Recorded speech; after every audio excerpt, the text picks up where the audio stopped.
This is Tread Boldly, Leadership Lessons from the Saints, with Father Nathan Cromly.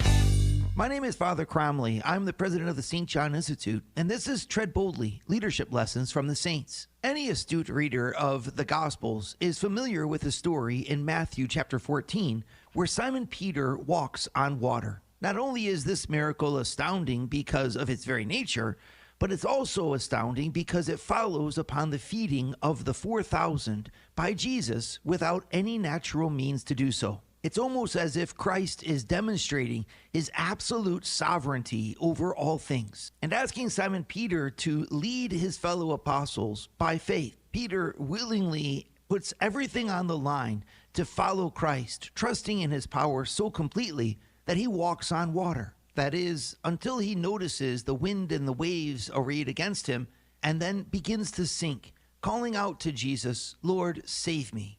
When Christ stretches out his hand, Peter receives this kind of correction from Jesus, saying, "Oh, you of little faith, why did you doubt?" Most of us who are in leadership can understand this position. We understand that leading others will test us and test our faith in Jesus to provide for us and to lead through us, even in our deficiencies. But it's what happens next in the story that most intrigues me. In verse 32, we read, "And when they got into the boat, the wind ceased, and those in the boat worshipped him, saying, 'Truly, you are the Son of God.'" Now think about this. Jesus had walked on water for at least 30 minutes. We know this because Matthew tells us that the boat was many stadia away from shore, and a stadia, on average, is 607 feet long. That means that the boat was at least a half a mile offshore. And if you walked on waves at the same rate at which you walked on land, you would be walking at approximately 1 mile an hour. That means that it would have been at least 30 minutes of walking by the time that Jesus would have made it to the boat. That's a lot of walking. What's more, he had just invited Simon Peter to walk on water himself, and Simon Peter had done so. There was certainly, therefore, no need for him to get into the boat. Why did Jesus get into the boat along with Peter? And we read that it was only at that point that the wind that had so beleaguered the boat finally ceased.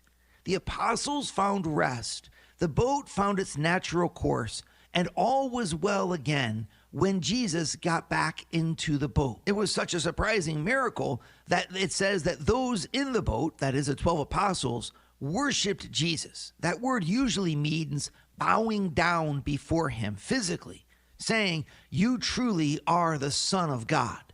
What an astounding scene.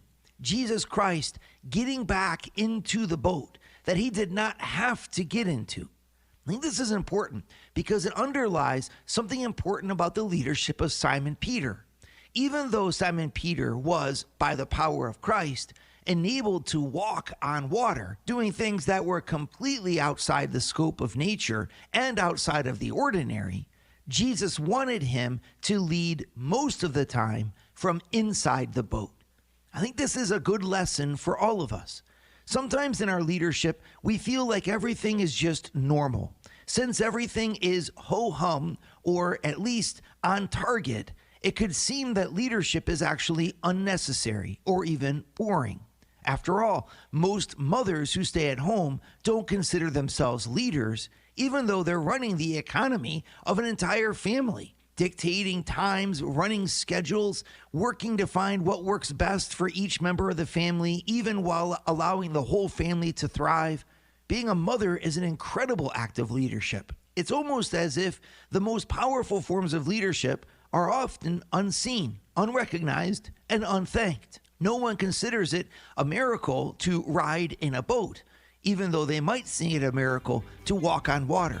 In the same way, our leadership is usually filled with very ordinary things, and yet Christ is there.